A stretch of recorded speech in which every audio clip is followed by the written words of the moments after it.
وہ عدالت سے بھاگا ہوا ہے، ایک سرٹیفائیڈ بھگوڑا ہے، یہ بلیکیا ہے، اس نے بلیک مارکیٹ میں شروع سے یہ عادت ہے، شوکت خانم کا پیسہ جوئے میں لگا دیا، جوئے کا پیسہ بنی گالا میں لگا دیا، بنی گالا کا پیسہ کہیں اور لگا دیا. تو یہ شروع سے عادت ہے کہ جو ناجائز پیسہ ہے اس کا ہیر پھیر یہ کرتا رہتا ہے، پیسہ بھی ناجائز اور پھر اوپر سے اس کا ہیر پھیر. تو عائشہ خانہ کے جو 35 سوالات پوچھے گئے اس کے پاس کوئی جواب نہیں تھا. کل اس نے باقاعدہ پڑکیں ماری کہ بلاؤ، یہ میں نہیں کرتا تھا، میرا ملٹری سیکٹری بریگیڈیئر چیمہ کرتا تھا. اور آج جب گواہان پیش کرنے کا کہا گیا ہے تو نہ خود آیا ہے نہ ہیں اور نہ ہی گواہان کی فہرست پیش کی ہے. جو گواہان کی فہرست ہے اس میں اس ملٹری سیکٹری کا نام نہیں ہے.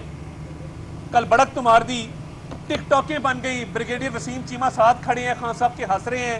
خان نے ترک کا پتہ کھیل دیا، خان کے سارے پتے فیل ہیں.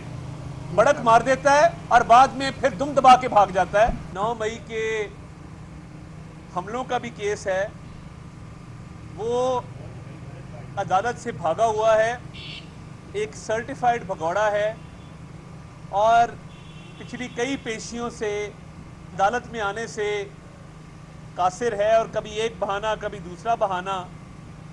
تو یہ بات سمجھ سے باہر ہے کہ کس بات کا خوف ہے اور کس بات کا ڈر ہے کہ 40 پیشیوں میں سے اب تک صرف 3 پیشیوں میں ملزم کی حاضری جو ہے وہ لگی ہے. اور یہ